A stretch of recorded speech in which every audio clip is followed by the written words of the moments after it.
मैंने देखा है कि आज तक डायरेक्ट सेलिंग के अंदर जिन लोगों ने भी पॉलिटिक्स किया वो ज़्यादा दिन सस्टेन नहीं हो पाए। मैंने पिछली संस्था में भी देखा कि बड़े बड़े लीडर जिनकी मतलब 20-20 लाख लोगों की नेटवर्क थी, उनकी टीमों में जिस दिन पॉलिटिक्स शुरू हुई पूरी टीम खत्म हो गई, मर गए लोग। अच्छा, मुझे इस चीज़ से एक सीख मिली कि जब लोग मरे तो उस बंदे का तो लॉस हुआ ही हुआ, जो 2 अपलाइन डाउनलाइन लड़े उनका तो लॉस हुआ ही हुआ, लेकिन सबसे ज़्यादा लॉस उन बच्चों का हो गया जो उनके नीचे थे। और ये मतलब मेरे माइंड में सर इम्पैक्ट करके बैठा हुआ है, क्योंकि हम अपनी ईगो की वजह से अपना करियर ख़राब कर सकते हैं, अपना नुकसान कर सकते हैं, लेकिन हमें ऊपर वाला कोई हक नहीं देता कि हम नीचे वाले की करियर ख़राब करें। तो जब जो चीज़ हमारे डाउनलाइन की करियर ख़राब कर सकती है, उस चीज़ को हम अपने ऊपर क्यों हावी होने दें। इसीलिए सर मैं इन चीज़ों से बड़ा दूर रहता हूँ। मुझे ऐसा लगता है कि खुद को इंगेज रखो, अपने काम से काम मतलब रखो। दुनिया में अच्छे बोलने वाले लोग भी हैं, बुरे बोलने वाले लोग भी हैं। अच्छा, मैं सुन सबका लेता हूँ सर, ऐसा नहीं मैं सुनता सबकी हूँ।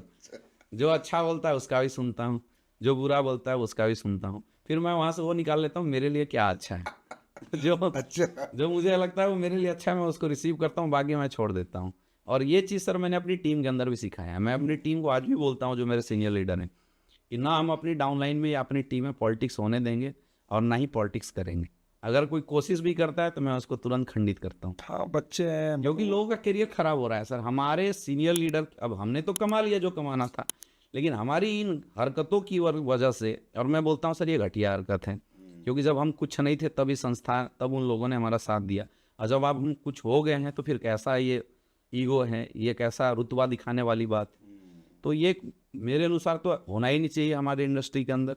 और जो लोग करते हैं मैं उनको भी बोलता हूँ कि उस क्षण को याद कर लो जब आप कुछ भी नहीं थे, तो शायद अपने आप ये चीज़ें सही एक हो। ट्रेनिंग नहीं है डायरेक्ट सेलिंग की, पॉजिटिव डाउनवर्ड्स, नेगेटिव अपवर्ड्स। बिल्कुल।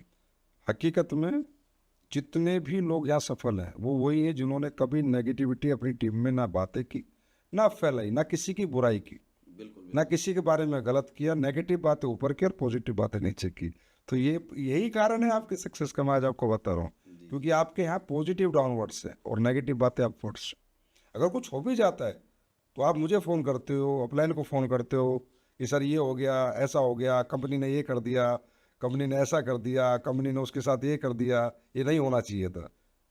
लेकिन नीचे आप सब पॉजिटिव देते हो और यही कारण है आज आप कितनी बड़ी ग्रोथ का। हम लोग सर किसी भी मुद्दे को कभी इशू नहीं बनाते, और मेरी आदत रही है, चाहे कंपनी से रिलेटेड कोई भी मुद्दा हो, चाहे टीम से रिलेटेड कोई भी मुद्दा हो, हमें लगता है कि उसको तुम सुनो, समझो और सॉल्व करो।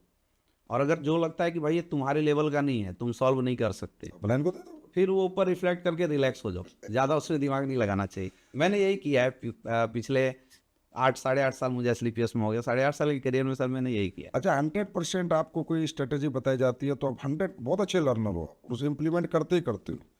और मान लो अपलाइन नहीं पता ना भी करो तो अपलाइन क्या कर लेगा, कभी मन नहीं करता छोड़ना यार अपलाइन को, बोलने थे मुझे नहीं करना, बिल्कुल। मैं अपने हिसाब से चलूँ, अब तो मैं रॉयल एम्बेसडर बन चुका हूँ।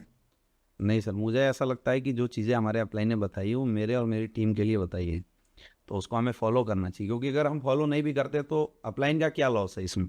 अगर हम फॉलो करेंगे तो हमारी ग्रोथ होगी, अगर हम फॉलो नहीं करेंगे तो हमारी जो ग्रोथ है उसमें कहीं ना कहीं बाधा आएगी। तो मैं तो उसको कभी भी डिनाइड नहीं करता, क्योंकि हमें ऐसा लगता है कि जो हमारे सीनियर हैं, जो हमें समझा रहे हैं, उनके पास अलग लेवल की नॉलेज है। यहाँ पे सर ये ना फॉलो करने वाली हैबिट क्यों होती है लोगों के अंदर, क्योंकि लोगों के अंदर एक रैंक के बाद एक झूठा ईगो आ जाता है कि मुझे तो सब कुछ आता है। अब मुझे, मेरे अंदर क्या है, मुझे ऐसा लगता है कि मेरे अंदर ना अभी 20 करोड़ की नॉलेज है, मैं ये समझा सकता हूँ, ये जानता हूँ कि 20 करोड़ कैसे कमानी है। लेकिन सर आपने बताया 100 करोड़ का चेक, अब अगर 100 करोड़ हमें कमाना है तो मुझे वो सीखना पड़ेगा जो मैं नहीं जानता। अब वो कौन बताता है, वो बताते हैं हमारे सीनियर, हमारे अपलाइन। अगर हम फॉलो ना करें तो हम 100 करोड़ तक पहुँच ही नहीं सकते। इसलिए सर मैं कभी भी नहीं करूँगा या अपने अनुसार करूँगा, इसके बारे में मैं सोचता ही नहीं। बात बिल्कुल सही है।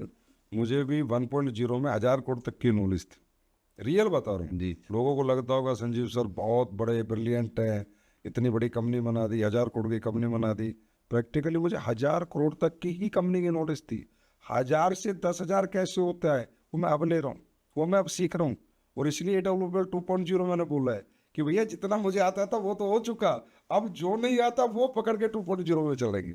ना वो प्रोडक्ट चेंज होंगे, पैकिंग चेंज होंगी, डिज़ाइन चेंज, अब दुनिया देखेगी। तो हकीकत में भी हम हकीकत में जब तक इस धरती पे हमारा आखिरी सांस है तब तक हम लर्नर ही रहते हैं, हम दो जी याद रखना, लास्ट तक सीखते रहेंगे। तो हमें सर इतनी बड़ी टीम है, बहुत सारी आपस में अपलाइन डाउनलाइन के झगड़े होते होंगे, नेगेटिव होते होंगे, कभी कोई नेगेटिव हो गया, कभी ये लीडर नेगेटिव हो गया, कभी कोई पॉलिटिक्स हो गई, कभी किसी ने झंडा खड़ा कर दिया, अब मैं नहीं करूँगा। इतनी बड़ी टीम है, इतने सारे करोड़पति डायमंड लीडर्स, कैसे संभालते हो? इसके लिए सर बहुत ज़रूरी है, और ये मतलब एक बहुत बड़ी लेसन है सीनियर लीडरों के लिए। इसके लिए बहुत बड़ी चीज़ है, सबसे पहले टीम को अपना मानिए। जब टीम को हम अपना मानेंगे ना, तो उनकी प्रॉब्लम को हम अपना मानने लगते हैं। मेरी आदत है सर, मेरी कोई भी टीम में झगड़ा करती है, मैं बिल्कुल नहीं बोलूँगा कि मेरी टीम में झगड़े नहीं होते, या लोग अंदर से एक दूसरे के प्रति फूट नहीं आती, नाराज़ नहीं होते, सब होते हैं। और मैं तो बोलता हूँ सीनियर लेवल के लोग होते हैं, लेकिन मेरे पास जब भी आते हैं, मैं पहले ये समझने की कोशिश करता हूँ कि ये जो काउज़ है, ये जो रीज़न इसके अंदर क्यों आया।